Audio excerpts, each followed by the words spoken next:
When my best friend walked into our dorm that day, something so insane happened, I just had to share it. See, there's something deceptively peaceful about being alone in a dorm room. The illusion of privacy. The quiet that convinces you you're finally by yourself. It lulls you in, especially when you've lived long enough with someone like Ryan, my best friend and roommate, who never knocks, never texts ahead, and always crashes through the door like he owns the place. We've been roommates since freshman year and friends even longer. I thought I knew everything about him, his habits, his timing, his little quirks. Or at least I thought I did. That Tuesday started off like any other, a few lectures, some aimless wandering around campus, a boring lab. Ryan mentioned he'd be out most of the night, something about a study group for an exam he was finally taking seriously. When he left that afternoon, backpack slung over one shoulder and a lazy, "I'll be back late," tossed behind him, I did what anyone with a rare moment of peace might do. I made myself at home. Not halfway. Not socks on. I mean, at home. Clothes off. Lights dimmed. Music playing low. It wasn't anything weird, I just liked the feeling. The softness of the sheets on bare skin. The cool air brushing against me. The rare stillness of not having to share space with anyone else. It was freedom. And it was mine. I was lying on my bed, scrolling through memes and playlists, completely relaxed in that way only true solitude allows. The door was locked, or so I thought. Laughter echoed faintly from the hallway, muffled by the walls and the hum of my desk fan. I felt safe. No one was coming in. And then it happened. The sound started small, just the faint jingle of keys. A quiet click. I assumed it was someone next door. I ignored it. Then the handle turned. Time slowed. I didn't move at first, my brain lagging behind reality. The door swung open, letting in a burst of hallway light, and in walked Ryan, halfway through a sentence I never heard because I was sitting up in bed. Completely naked. Horror crawled across my skin as I froze, caught mid-motion, every muscle tense. Ryan stopped, foot mid-step, his mouth still open, eyes wide. Time paused for both of us. Neither of us said anything. I stared at him like a deer caught in headlights, my face heating so fast I could feel it in my fingertips. I was stuck between lying down and sitting up, exposed and stunned. He blinked first. "Oh," he muttered, taking a small step back, but not looking away. It was like he couldn't decide whether to leave or pretend this was normal. "Dude." "Sorry," I thought. I scrambled for the blanket beside me, fumbling like my hands forgot how to work. I yanked it over myself and finally found something like a voice. "You said you'd be out all night." I barked, not angry, more embarrassed than anything. Ryan still hadn't fully processed it. "Study group got cancelled," he mumbled, still dazed like he'd just walked into a crime scene. His eyes flicked around the room, everywhere except me, the desk, the fan, the lamp. Then finally, back to my face. "I texted you," he said. "My phone's on Do Not Disturb," I snapped, still breathless with adrenaline. Then silence. Thick, awkward silence. Ryan closed the door gently behind him, like he didn't want anyone else to hear what had just happened.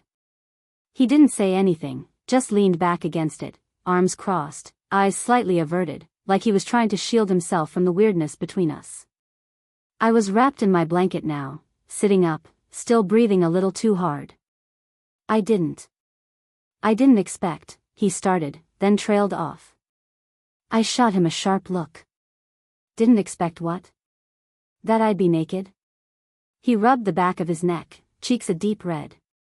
"I mean, yeah." We both burst out laughing at the same time. It was thin and nervous, but it was laughter. And suddenly, the tension cracked a little.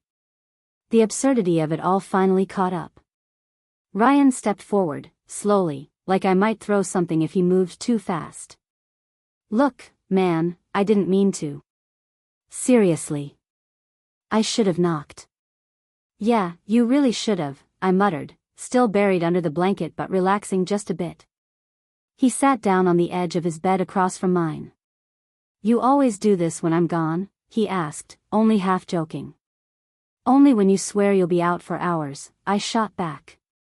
"It's my room too." He nodded, elbows resting on his knees. "Right. Makes sense. I just didn't expect to walk in on a full moon." I gave him a mock glare, but I couldn't help smiling a little. "You done?" He shrugged. "I don't know. Should I be worried I'll catch you like this again?" I rolled my eyes. "Please. I'm putting a deadbolt on the door now." "Probably smart," he said with a crooked grin. Then his expression shifted, softer now, more serious. "I really didn't mean to embarrass you." Something about the way he said that made my chest tighten just a little. He wasn't teasing anymore. He actually meant it. And Ryan didn't usually do genuine. He joked, he brushed things off, but not this time. "I'm fine," I said, voice quieter now. "Really?" "Yeah, just caught off guard." He nodded slowly, and for a second, his gaze lingered on me longer than usual. "Yeah. Me too." And then he added, almost under his breath, "It wasn't that bad, honestly." I couldn't tell if he meant seeing me or sitting here now in this weird, heavy silence neither of us really understood. That's when it hit me. Maybe it wasn't just embarrassment I was feeling. Maybe, in some twisted, confusing way, part of me didn't mind being seen. But I wasn't ready to unpack that yet. "Anyway," I said, clearing my throat and shifting beneath the blanket, "next time you change your plans, maybe send a heads-up text." Ryan smiled. But there was something different in his eyes now, something I couldn't quite read. "Yeah," he said. He said, "next time," but he didn't move. He didn't reach for his books or pretend we hadn't just crossed a boundary we'd never touched before, not in all the years of our easy, unshakable friendship. Ryan sat on the edge of his bed, elbows resting on his knees, head tilted slightly like he was lost in thought. His eyes kept flicking toward me, quick, subtle glances that darted away the second they landed, like a reflex he couldn't control. And me? I sat still on my bed, half wrapped in the blanket like it could protect me from what had just happened. But I knew the truth. It wasn't the nudity that had rattled me. It was being seen. Really seen, by him. There was something in his face when he'd opened that door. A flicker, a flash of something that lasted only a second. But it burned itself into my memory like a brand. I mean, he started after what felt like an hour of silence. "It's not like I haven't seen you shirtless before." I raised an eyebrow, voice dry with sarcasm. "Yeah, well, there's a pretty big difference between shirtless and stark naked." He chuckled, but it was soft, barely laughter. Not teasing. Not even amused, really. More like he was still sorting through the moment, trying to decide if he should smooth it over or lean into it. "True," he said quietly. "Still," he added, eyes finally meeting mine again, "you looked comfortable." That word hung between us. Comfortable. On its own, it was harmless. But the way he said it, low, curious, thoughtful, twisted something in my stomach. "I guess I was," I said carefully. "Didn't think I'd be interrupted." He nodded slowly. "Right." Then after a beat. "You usually feel that comfortable, being like that?" The question caught me off guard, not because of what he asked, but how. There was no judgment in his voice. Something genuine. Curious. Maybe even personal. It didn't feel like a casual question. It felt like he was trying to understand something. Maybe not just about me. "I don't know," I said after a pause. "Sometimes it just feels good to let go. No pretending. No pressure. Just being." Ryan leaned back slightly on his hands, eyes unreadable, but not cold. Not distant. "I get that," he said. I studied him, trying to figure out what exactly he got. Because if I was being honest with myself, there had been something in his eyes when he first opened that door. Before the awkwardness. Before the apologies. Something raw. Unfiltered. And it had tightened something in my chest I didn't have a name for. But I wasn't ready to ask. Not yet. Maybe not ever. So I shifted the tone instead, brushing my hand through my hair in an effort to seem nonchalant, even though my pulse was still hammering. Well, I said with a wry grin, I guess we've unlocked a new level of roommate intimacy. Congrats, you've seen it all now. Ryan smirked, that familiar mischief creeping back into his expression. Oh, I'm definitely putting that on my resume. Survived full frontal surprise in shared dormitory. I laughed despite myself. But the tension didn't disappear. The humor helped, sure. But it didn't erase the undercurrent.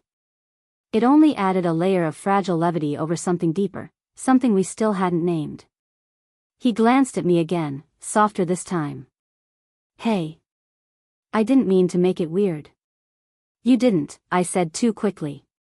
Then realizing how fast I'd answered, I added, I mean, it was already weird.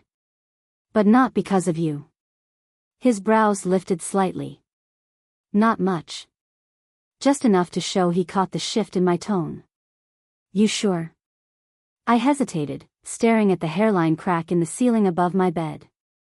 Yeah. Just. I don't know. Maybe I'm tired. Another pause. Another breath. You're not the only one who gets tired, Ryan said finally, voice low and deliberate. Sometimes I feel like I'm always chasing some version of myself. Like I have to be this guy, cool, confident, in control. And the second I drop that, people start asking questions. Something in me stirred. Something told me that this, whatever this was, wasn't over. That something had shifted between us. And later, I'd find out I was right. I turned my gaze back to him, surprised. Ryan wasn't the soul-bearing type. If something was bothering him, he buried it under a joke or drowned it in Red Bull. Vulnerability didn't come easy to him. People ask questions about you? I said, half joking. Sometimes, he said. Not directly. But, you know how it is. Guys don't talk about this kind of stuff. Especially not with roommates. The room suddenly felt smaller. Not in a bad way, just closer. Like the space between us had tightened, even though neither of us had moved. I shifted slightly, and the blanket slid a little lower on my waist. Ryan's eyes flicked down for the briefest second before snapping back up. Not fast enough. Our eyes locked. And this time, neither of us looked away. There was a beat of silence. A pulse in the air. Not quite electricity, but something close. Like the world had paused again. Not because something had gone wrong, but because something unfamiliar had slipped into focus. Something that had always been there, quietly hiding in the background. I should probably put something on, I said, not moving. Probably, he agreed. But he didn't look away. And I didn't reach for my clothes. We just sat there. One more beat. Letting the weight of the moment settle. It wasn't uncomfortable. If anything, it was charged. And that was more terrifying than the embarrassment had been, because this wasn't about getting caught anymore. This was about what came next. Ryan leaned back against the wall, arms folded behind his head, muscles shifting beneath his shirt. He looked relaxed, but his eyes, those restless, uncertain eyes said otherwise. You ever think about the stuff people don't say? He asked suddenly. I blinked. What do you mean? Like how sometimes it's what we don't say that means more than anything we do. We spend so much time dancing around things we both already feel, just because we're scared to say them out loud. His words hit like a spark in dry grass. My throat tightened. I swallowed. Are we talking about the same thing? He shrugged, but it wasn't casual. I don't know. Are we? I looked at him, really looked at him, and saw past the usual smirk and laid-back posture. There was something waiting behind his expression. Something careful. Something open. I think, I said slowly, carefully, that if we are, then maybe we shouldn't stop now. And there it was. Not quite a confession. But an invitation. Telling him, and me, that this wasn't over. Ryan didn't answer right away. He just watched me, eyes steady, unreadable. Then, finally, with a small nod, he said, "Okay." But his okay wasn't filler. It wasn't tossed out to kill silence. It was quiet, grounded. Purposeful. The kind of okay you say when you know you're stepping off solid ground, and you might not land the same way ever again. In that silence, something shifted. We'd crossed a line we couldn't uncross. Even if we tried to retreat into old jokes or pretend it hadn't happened, something had changed. And neither of us moved. Not right away. The quiet settled around us, fragile and thick, like one wrong word could send everything crashing down. I adjusted the blanket around my waist, not to hide, but just to give my hands something to hold. Something solid, while my heart beat wildly in my chest. Across from me, Ryan still leaned back, arms behind his head, wearing that practiced posture like armor. But his eyes were too focused, too alive, for the act to hold. He wasn't relaxed. He was waiting. Not impatiently, but with the stillness of someone balancing on the edge of something unknown. I cleared my throat, trying to steady myself. "So, are we actually talking about something right now? Or are we just circling around it, too scared to land?" Ryan exhaled softly. It might have been a laugh, but there was no humor in it. "I don't know," he said. "Maybe both." His voice was different now, no teasing, no masks. Just raw honesty. And it made something ache in me. I wasn't used to hearing him like this. Vulnerability didn't suit his usual armor, but here it was, in the way he held eye contact just a little too long and blinked a little too little. He started, then stopped.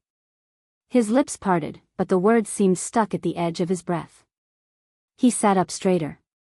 "I didn't mean to walk in on you. That part was just dumb luck." "Yeah, well," I murmured, softer than I meant to. "Dumb luck doesn't usually feel like a turning point." Ryan nodded slowly, his gaze flicking downward, then rising again. "It did," he admitted. "And I didn't expect it to. But seeing you like that. I don't know. It was like the floor shifted under me. My heart skipped." "Because you were uncomfortable?" "No," he said quickly, shaking his head. "That's the thing. I should have been. I've seen people naked before, locker rooms, beach trips, whatever. But this felt different." He paused, voice gentler now. "You weren't just unclothed. You were unguarded." I swallowed hard. His words hit deeper than I expected. "Is that a bad thing?" I asked. He shook his head again, slower this time. "No. Not bad. Just, it made me realize how rare it is. Letting ourselves be that exposed. Not just physically, emotionally. Just existing, without a filter." The tension in my shoulders softened slightly, though my chest still felt tight. "You ever feel like we've been avoiding something?" I asked. "For a while now?" Ryan's eyes flickered. "Every time I laugh too hard at one of your jokes. Or catch myself watching you when you're not looking." He smiled faintly. "Yeah. I've noticed. I've been noticing, for a long time." The confession hung in the air like the scent of rain before a storm. I shifted on the bed, the blanket sliding lower without me realizing. Ryan's eyes followed it for just a second too long before snapping back to my face. He swallowed hard, his throat tightening. "I don't know what it means," he said. "I just know it's there. Whatever this is, it's real." I let out a shaky breath. "So, what do we do about it?" "I don't know," he said again. But I don't want to keep pretending it's not there. I nodded slowly, pulse beating like a drum in my ears. Me neither. Ryan stood up then, not suddenly, but with quiet purpose. Like every inch of space between us had weight. He walked to the foot of my bed, the warm glow from the desk lamp catching on his face. His shadow stretched over the mattress, nearly touching my legs. Even though he hadn't. But the story didn't end there. Oh no. That's where it really began. But the craziest part? That was still to come. The air between us had changed, charged now, like we were standing on the edge of a cliff, toes curled over the drop, the wind tugging at our shirts, whispering, "Are you ready to fall?" Ryan's voice was low, a little rough around the edges. "Do you want me to sit?" I nodded, unsure if I could speak without my voice cracking. He walked around the bed and sat beside me, not too close, but not far either. The mattress dipped under his weight, tilting me subtly toward him. We were shoulder to shoulder now, both staring forward like we were watching a screen that didn't exist. I could feel the warmth of him through the blanket, his quiet heat humming against my skin. My fingers twitched where they rested near the edge of the bed. I wondered, desperately, nervously, what would happen if I let them move, just a little. But Ryan moved first. Just the lightest graze, the back of his hand brushing against mine. A whisper of contact. Barely there. But enough to make my breath catch. He didn't grab. Didn't press. Just lingered. Waiting. I turned toward him slightly, my heart pounding. "You sure about this?" I asked. He looked at me, eyes unguarded in a way I'd never seen before. "No," he said honestly. "But I want to be." That truth undid something in me. The space between us collapsed, not with motion, but with meaning. It folded in on itself like gravity, pulling us closer without a single move. Still, neither of us crossed that final line. Not yet. His fingers brushed mine again, this time curling slightly. An invitation. A question. And I let mine respond, just enough to meet his. The contact, simple as it was, felt more intimate than anything I'd ever known. I looked at him, searching his expression, and saw everything mirrored back, the uncertainty, the longing, the raw ache to understand whatever this was that refused to leave us alone. Our hands stayed like that, not fully clasped, not apart. Just there. A quiet agreement neither of us dared break. The tension between us felt alive. Pulsing. Thick like static before a storm. I felt his thumb brushing against mine, soft and slow, and my whole body stayed on edge. Was I even breathing? The silence between us wasn't oppressive anymore. It was expectant. Like the room itself was holding its breath, waiting for one of us to tip the balance. Ryan turned slightly, and I felt his eyes on me before I even looked up. They weren't teasing now. They were searching. Trying to read something buried beneath my skin. When I didn't pull away, when I let my hand stay in his, the corner of his mouth lifted. Not a full smile, more a flicker of understanding. Or maybe relief. "I don't know what happens if we do this," he said softly. "But I know I won't be able to forget what it felt like if we don't." That landed with quiet force. Not because it was dramatic. But because it was true. I'd carried so many unsaid things inside me for so long, I'd forgotten what honesty felt like. And now here we were, standing in something terrifying and real. I turned toward him more fully. The blanket slipped down my chest a little, but I didn't care. His eyes flicked to the movement, then back to mine, held there by something heavier than tension. "Have you ever thought about it before?" I whispered. "Not just tonight. I mean, us." His response came slow, not hesitant, but thoughtful. "Yeah," he said. Not in a straight line. Not like, "Oh, I'm into guys now." It was more like, "You were the exception I kept trying not to make." My chest clenched. I let the silence sit, not because I didn't know what to say, but because I was afraid. Afraid of what it would mean if I said too much. Afraid of what it meant if I didn't. But then I looked at him again, really looked. And the fear didn't match what I saw. He wasn't confused. He was scared maybe. But he was right here, with me. You're not just experimenting, are you? I asked, voice tight. Because I can't be something you try on and take off when it gets uncomfortable. Ryan straightened, his grip on my hand tightening. No, he said firmly. This isn't curiosity. It's something I've been trying to figure out for a while.